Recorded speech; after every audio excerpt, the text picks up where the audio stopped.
What's up, fam? We are back at the CO Pulse podcast where you get the real, the raw, and the mind of entrepreneurship. We have a very, very, very special episode today.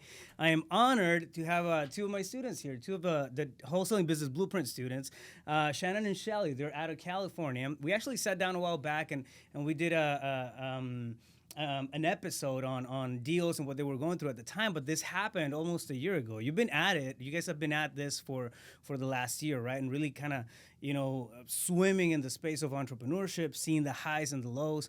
And that's really what this show is all about. It's about the journey of being an entrepreneur, right? What we come across, the learning curves, how we get over obstacles and whatnot. So I'm very, very excited to have you guys, especially have you in the studio. They popped in from Cali on their way to Sedona. Yeah. We have a birthday in the house too, so happy birthday. Thank you. And, yeah, so good to have you guys. Thank you. Thank you. Break it down. Give us just a little bit of context on your background, how you got started, what you guys are doing right now. Yeah, so we've been doing wholesaling for a little bit over 2 years or so. I was doing it prior, and then she's been helping out since last April. Since then, since working with you, we've closed quite a few deals. I don't know the actual number, but just under a year, a little bit over 200K. Mm-hmm. Man. Because one of the deals was so big, but it's been quite a struggle. I mean, we had some ups and downs. It's a lot about follow-up is how we closed this last deal. And just kind of being good people. The book that you were talking about earlier. Yeah. What's it called? Go Giver? Yeah, the Go Giver. Yeah. Right. Before this deal even happened, we did a lot for the seller. We were taking her to pick up groceries. We were bringing her food. We were taking her to the DMV, shopping, things like that. And just kind of staying in contact with her, even though we at one point we even thought that it wouldn't happen. Like we thought the deal wasn't gonna happen. We were just kind of there, and we were just kind of helping her out and helping her daughter out, and so. Well, I mean, there's a lot of stuff that happens, right? As we're going through, and right now we're getting honed in on this particular deal. But as entrepreneurs, I mean, the one role that we have is the one hat that we got to wear is problem solvers, right? We have to figure out how to solve a problem for anybody who's in our industry, whatever service, whatever it is that we're doing, in exchange for money, right? There's going to be a problem on the other side of that thing. So it's important to come in and then recognize first off what that looks like, and then go above and beyond. A lot of times it's just the whole idea that it's the right thing to do, right? I think that can be forgotten. And especially during the busy times, during the times where like, oh no, I just got to get shit done. I got to call and prospect, and I got to do this and that, and then not slowing down to see the real issues that people are having, right, and the real value that we can bring to the table as entrepreneurs. And you guys have done that very well over the last year. So it's pretty interesting, and it's super cool to see that development of everything that's happened and see like the journey of from last year. We were talking about going from a space of corporate, right? What would it look like, for example, in your case, if you were still working at a corporate space, and what that would look like in terms of freedom and finances and all that stuff. So I know like this one last deal that you guys closed, I mean, total game changer, right? Right. Before we jump into that, though, give us a little bit of context on you. You have a military background, and then you work a regular job. You're in the process of getting out of that, right? Right. Yeah. Yeah. So I was in the military for about 6, almost 7 years, kind of straight out of college. And when I got back out of the military, I started this job that I have now, which is a 9-to-5 job. It's a really good job. It's a government job. But it's something that I kind of always knew I wanted to do. It's my own thing. Yeah. It pays really well, but I always knew I wanted to be my own boss and own my own business. And so we've started the process of building the wholesaling business, and it's just allowed. It's allowed her to quit her job and be home with the kids and still be able to run the business and vacations. We're here on vacation, and we get to meet nice people like you and learn and. So it's been a process. I am honored to be a vacation destination. I mean, that's a new thing on my bucket list. Yeah, so it's definitely been something that we're working on a goal of me actually coming home being full time. But as an entrepreneur, it's just kind of having that goal in front of you and always moving forward. I mean, I could easily just not do anything and just stick with my job, but I just really love what we do. I like helping people. I like talking to people and just the whole experience, the ups, the downs. When it's up, it's really fun. When it's down, it's not so much fun, but it's good when we're together and we're like, hey, you know, it's all part of it, you know, and just kind of moving forward. And I think that's really important too, is like if you are, you know, looking to be your own boss, it's nice to have support, you know, within family, friends, or, you know, other people that are in the same circle as you. I think that's really important to keep moving forward, keep you guys motivated. Like when we talk to you, every time we talk to you, it's like, all right, we just talked to Rafael, now we got to do big things. And we always do, you know, we enjoy it. It's like every time we have a problem, like, hey, maybe we should call Rafael. No, I don't know, it's kind of late. And we do, or like we'll text you or call him, like, oh, he's probably not going to respond. Like immediately you respond, like, oh, I've had that problem, you know, do this and look at this process. And every time we talk, it's just a different way of looking at things. And I think that's really important is, you know, she looks at things differently, I look at things differently, but it's when you're kind of involving everyone and then kind of getting advice from a mentor like yourself, it really does help. It helps a lot. When I was by myself, I didn't have anything to go to, and now I can go to her or I can go to you, and I think that's important when you're trying to grow. I mean, well, thank you first off, and then it's part of the makings of the power team, right? It's like, for example, you guys working as a couple, it can be, I heard it 1,000 times, right? Like, stuff doesn't work if you're doing, you know, things as a couple and whatnot, but you guys have found a way. Right before we actually were at lunch right before this, and we were talking about how she complements the stuff that, you know, that you're not necessarily so good at, right? She's very, you know, come on, let's get up and let's go, and getting stuff done like right there, and then you're very detail oriented and that sort of thing. So having a good counterbalance, I mean, that's huge, right? Understanding the strengths and the weaknesses that we have as individuals, so we can bring those into the group, you know, space. And it doesn't matter if it's a group of 10, 20, 30, or, you know, 2. You know, at the end of the day, there's still a collective intelligence there taking place that that, you know, we can rely on, you know, for lack of a better term. So nice. What about you? Your background? My background was largely in retail management, and then I had recently gone back to school within the last 6 years or so, and taken a job with the county, and you know, kind of starting my life all over when I decided to jump in last year when Shannon, you know, was looking at coaches and decided to go with you, and I was like, took an interest to it, and in April very smart choice, by the way. Yeah, very smart choice. In April, I'm biased. we thought, you know what, it would probably be most beneficial, because I had taken such an interest, that if somebody was going to do it while Shannon was still working his job, you know, and a very good job, that I do it. It made a lot of sense. So instead of paying other people to do the things, and it worked out really good for us. Nice. So fast forward a year, right? And it's when you think back about like a year ago, would you have thought the stuff that you've done so far was possible? Would you have, like, a year ago, did you see yourself in this space? We're good at like envisioning things and kind of, you know, making vision boards and stuff like that. And because of Shannon, his passion, and kind of my mindset too, and having you as a coach, like, I knew we could do big things, but when it comes true, it's a little bit different than just believing it's good. Because when it comes true, it's like, whoa, I can't believe that really happened. Yeah. I can't believe we're in this place. I can't believe we were able to do that. And really, I mean, if I started this in April, less than a year to have done what we did is pretty, to me, it's changed our position in life, you know? Well, it brings your thought process too, right? Like it's I mean, it just forces you to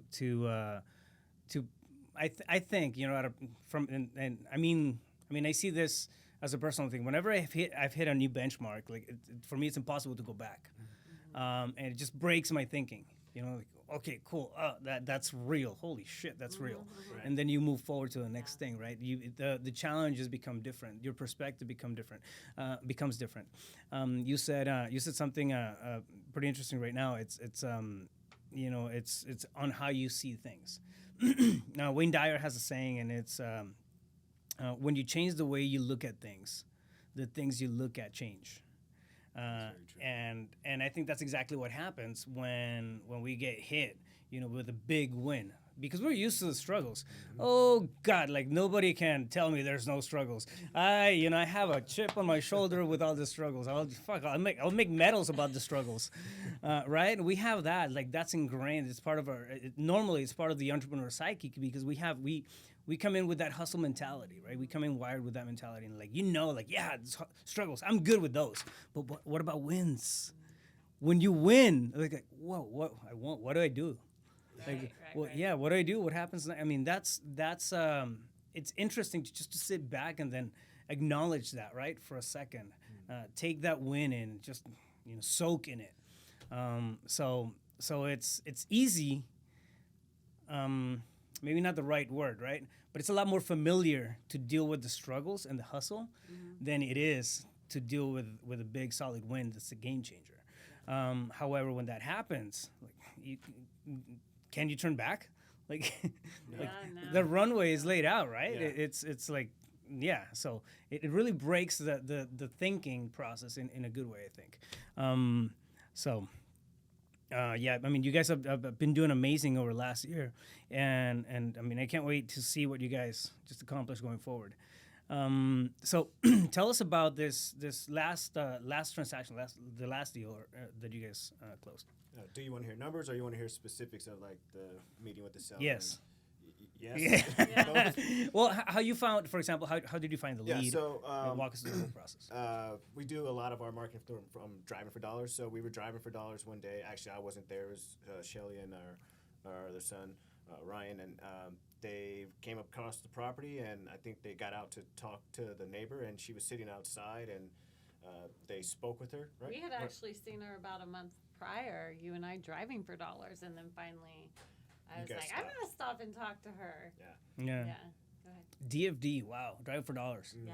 Driving for dollars. So we spoke with her, and the very first thing she said to us was she was looking to sell her, because we were asking, do you know who owns the property? Because she was just kind of sitting out front for a while every time we drove by. And the house was really dilapidated. Yeah. Really, So really we asked, was she interested in, does she know who owns the property? And she said, oh, she does. And she said, you can buy it for, this number. And we're like, okay. But she said, but I'm not selling until the end of the year in December, because I have to move with my son. And this is early in the year. This is So April. you were driving for dollars. This You is actually in got April. out of the car and then started talking. Yeah. Who does that? I don't do it often. I wish I could do it more. Like, I would love to get out and talk to people I do it more. all the time. We're always talking about driving for dollars. One of the most effective ways to get out there fast. Like, you're right there in front of them. What happens is that, like, a lot of people don't. Just like, oh, you know what? I'm afraid of it. I can't. There's people hold back on that kind of stuff, but it's effective. It works. Yeah. I think, I think a couple of our best transactions and deals have been driving for dollars. Almost all of our deals have been driving for dollars, I would say. At least 90%. I'm a firm believer in it. Yeah. So yeah, we made contact, and Who? Now I'm curious. Who started the conversation? Was it with the lady? seller, Yeah. myself. You started the conversation. Why am Yeah. I not surprised? I would like Love it. to talk to people more, but I do a lot of driving for dollars, and sometimes it's not maybe safe for me to get out by myself and do it. But I would do it more if I could. But I did this time, and that started the whole process, and ends up being, from April of last year till we just closed end of February, beginning of March. Yeah, end of February. And there was a time, we thought, this isn't going to happen. We had to get family involved, and we lost contact with the lady. She had the house was really bad shape. It had been flooded for months. We paid and had a plumber come out to have the water shut off for the lady. Mold everywhere. It was bad shape.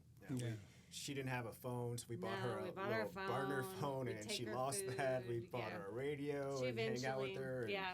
Talk about going above and beyond. yeah. But I mean, at some point it became we were more just As an concerned for her obligation. because the house Yeah. was in really bad shape, and she was living there by herself, and she was elderly woman, and it was flooded, and like she said, the water was just running. So we didn't even think at the point that it was going to be a deal. I was just like, we just got to have this water turned off so she can at least kind of get some kind of relief, because it was literally flooded and just water coming out everywhere. Yeah, we made contact Wow. with the family, and there was times where like, is this worth it? Is it a deal? And like Shan said, you just have to do it at a certain point.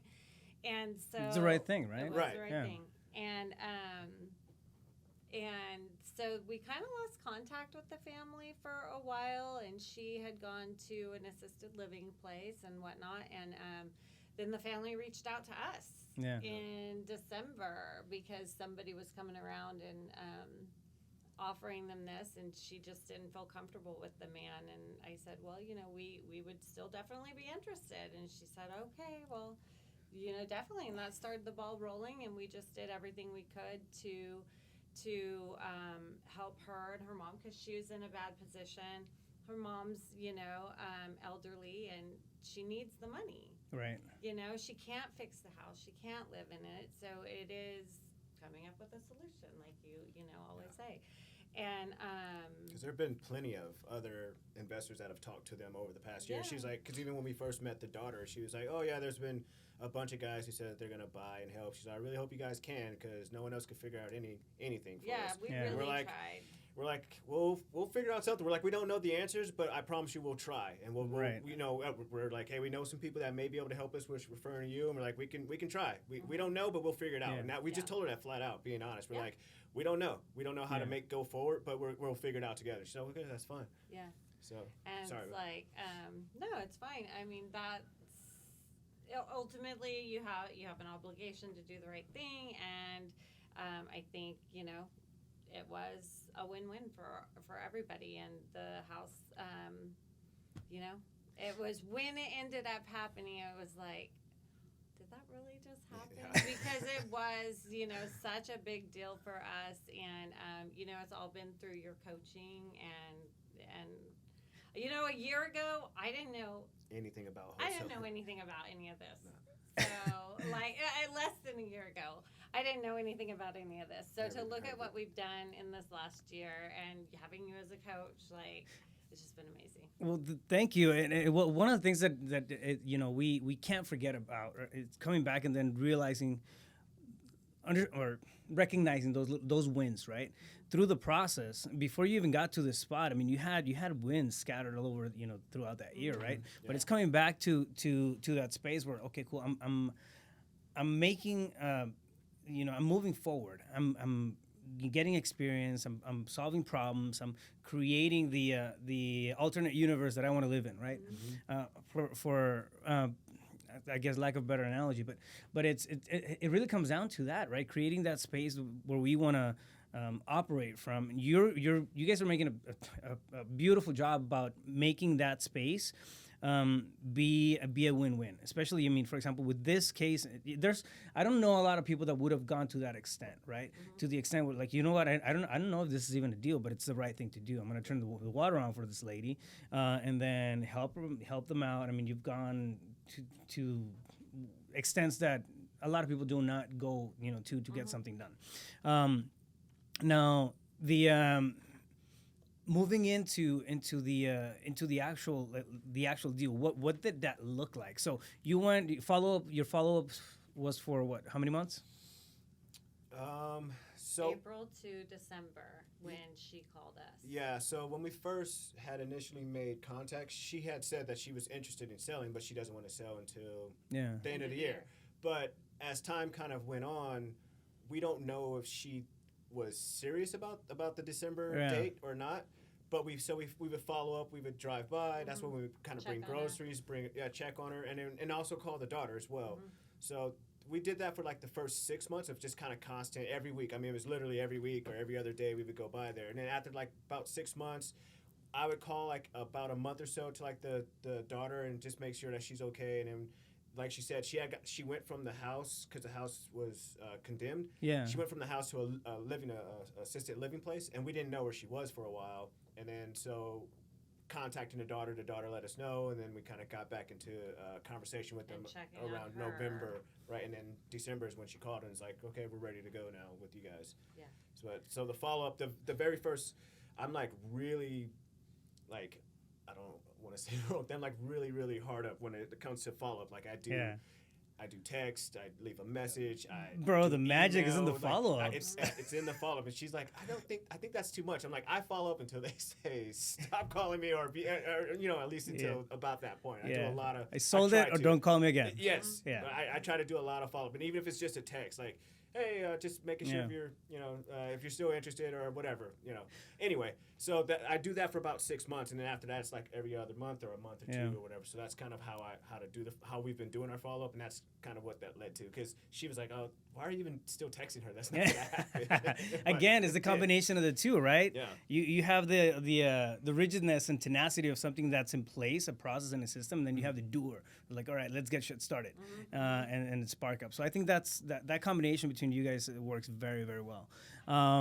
And we've closed deals years after starting the follow-up sequences. So they are like, once they're in our world, they never leave, and unless they tell us specifically not to ever call them again, then we'll respect that. Put them on the DMC, or I sold the property, and then we verify if they sold the property. Right. Let me just make sure that you're telling me the truth here. There's a magic phrase: "Don't ever call me again." If they say that, then otherwise, we're verified. we're verified. But no, it's. I mean, again, the magic is in the follow-up. Most deals, 70% of the deals, and I know I had I actually followed my closing percentage, and at one point it was 67% of my deals closed. My personal deals came from follow-up sequences. So, it can be the second, it can be the 10th, right? Most deals happen. Most deals get signed between the 5th and the 8th follow-up. So statistically, it's crazy. But if you guys are not following up, you're leaving a lot of money on the table. So what did it look like in terms? Actually, hold that thought. All right, I'm back. Belle was in the other room. So what did it look like in terms of numbers? You want it? Oh, now you're being shy? So, now you're being shy. The owner of the property asked for $73,000. Just straight up. We spoke with the family. They were fine with it. And so we wrote the offer for that. It's in an area that's people really or highly coveted, I guess. It's an older home, older-ish, like 70s, 80s. Nice street, but this house was like a sore thumb, horrible. So everyone was good with it. We write up the contract for $73,000, but we knew when we pushed it out to dispo it was going to blow the phones up, and it did. And we don't usually do like a bid. We don't bid our properties up or anything like that with our buyers. But people just happen to do that. Well, I'll just give you this. They wanted it, So sometimes you find those nuggets, and it goes. It. Yeah. So we had it at $73,000, and we sold it at $186. 186. Yeah. So 186. Yeah. That math is 113. Yes. $113,000. Bam! Like I said, Wow. wasn't the intent. We don't typically bid our properties up. That's just kind of how it happens. Yeah. Well, you had a win on your hands, though. Yes. Wow. We put in the hard work, and A lot of Love hard it. work. yeah. So that was a property that was going to go to somebody. Yeah. It was going to go to somebody. It was just who was going to put in the work and do the follow-up. Yeah. So. Yeah, I mean, stuff like that, if it's condemned, I mean, you have code violations that kick in. And sooner or later, if nobody takes action on something like that, it will go back to the city. It will go, tax defaults. Or, I mean, you name it, right? It's going to fall into one of those buckets. But you guys staying on that, going above and beyond to really help them out, that's why she gave you guys a call back, right? You guys made an impression at the beginning of that. And then she circled back around to you. One of the things that I always say is it's find a way to become the go-to person for whoever you're providing service to. Right? Find the way to become the go-to person for real estate, right? It doesn't matter if you don't have a license. If you don't have a license and you're wholesaling, you can still be the go-to person for real estate for that family. Why? Because you have a network. You know people who can come in and help them out where they don't have any resources. They don't have any connections, right? And that's where we come in. That's the X factor. That's the added value, the power team, you know, that we always talk about.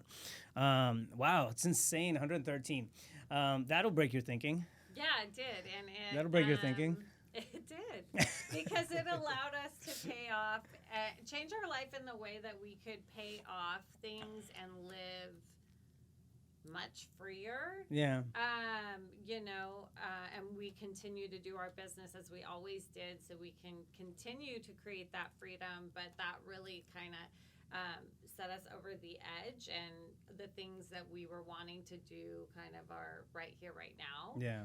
But I think that comes from just, putting our nose down this last year and really learning and working together and overcoming obstacles. Yeah. And because there's been a lot of obstacles, and like times we thought this one would never happen, and it did. And that continues to happen throughout the year. So like for anybody who's new to it, like it really is. How many times do I say, I pick up my phone and I'll take a call, and you'll be like, who is that? And it'll be somebody I spoke to 3, 4, 5, 6 months ago calling me that's ready to sell. So, but only because, we stayed in touch with them. Yeah, being consistent. I think that's the huge Even huge though they thing. didn't return a text or a call for 3 months. Isn't that crazy? Yeah, it's people will ghost so you. People crazy, will yeah. ghost you 24/7. What we do. Ready, they'll call you. Yeah. Yeah. You just have to find a way to be top of mind, right? Yeah. Make an impression. Find a way to be top of mind. Have genuine conversations with them. Really look at the. Anybody can go off of a script, but when real talk is different. Real talk is different. For example, you telling, listen, I don't know, but I mean, we're going to do everything that we can. Right. I may know somebody who can. That's being honest, right? That's being radically transparent with somebody else about their situation. People will appreciate that a lot more than whatever a script can provide. Right. So yeah, wow, big kudos on that. And great job. I'm really proud of you guys. I really am. Thank you. I mean, you guys have done amazing over the last year, and I mean, it comes to show, right, what consistency and persistency can do if you have that direction and in place. So that's huge. Now, what about in terms of the mindset, right? Tell me about your mindset journey through this whole process. We all have doubts as we're getting started. We all have, like issues where I don't know if I can do it, and then you have highs and lows. How have you guys dealt with that kind of stuff? Let's go deeper into the internal psyche of that entrepreneur roller coaster, because it's a fucking roller coaster. Yeah.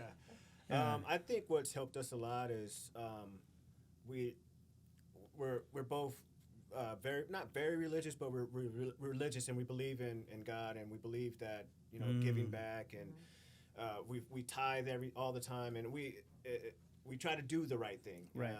We consider ourselves good people, but when times are low, we kind of see it as, okay, we need to learn something.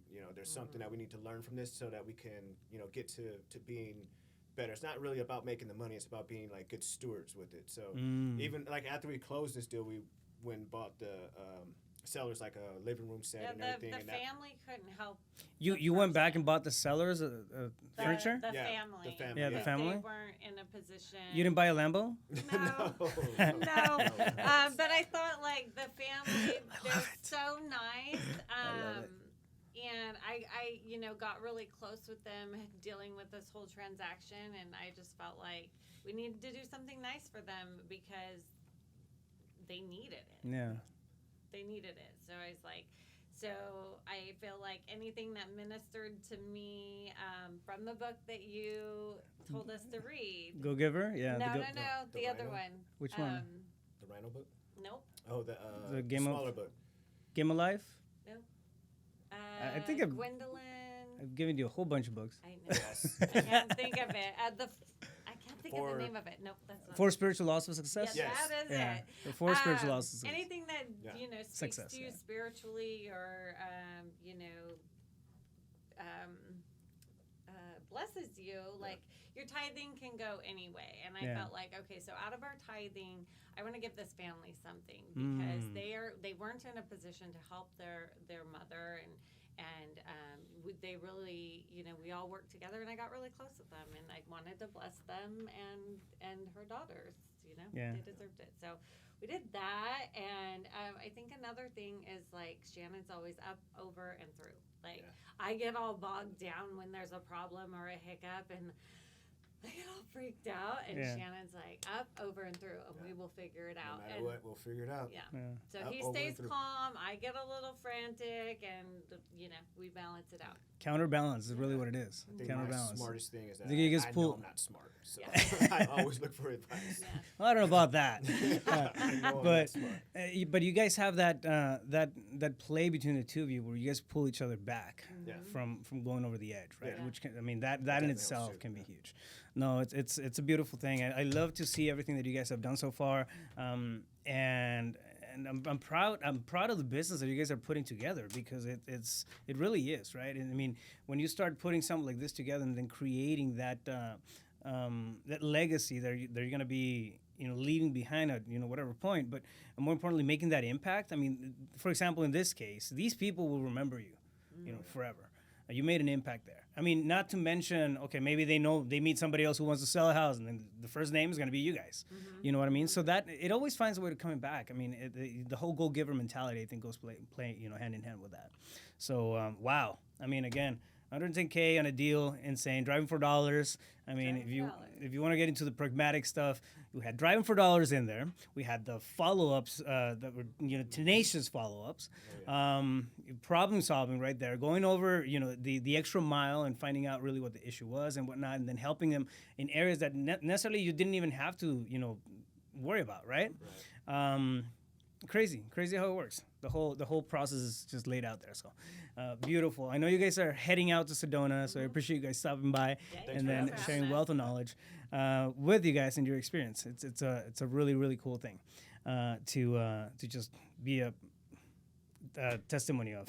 Yeah, I'm glad with all of your help through all of this time, even when our coaching was quote unquote done, you've always been there for us at the drop of a hat. You return our texts, you take our calls, and you've been great guidance. Thank you. Well, you guys are fun to talk to. I enjoy that. If you're interested in finding out about how to set up your own wholesaling business, go to reiwholesaling.com and then find out more.